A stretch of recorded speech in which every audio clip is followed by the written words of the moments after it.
So this is where, this is the exact spot where Lewis and Clark camped on May 30th, 1805. We're in the middle of a cow pasture now. And on that day, they only got 4 miles. It was really difficult traveling up the river.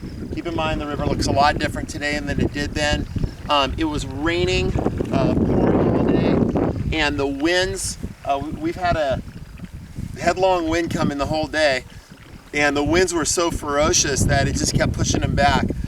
They were in the river all day towing. Their tow lines broke a couple of times. By this point in the trip, they didn't have the ropes that they brought with them initially. They're using elk skin ropes. And the elk skin ropes, you know, they're wet all day, and then they dry out at night, and then they're wet again, and they keep wetting and drying, and so they start to rot and tear apart. And so the tow ropes kept breaking, and they kept, you know, losing the pirogues and having to bring it back.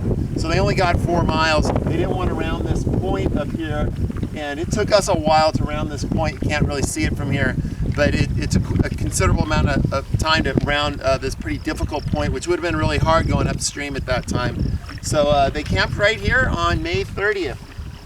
It's definitely a Lewis and Clark camp.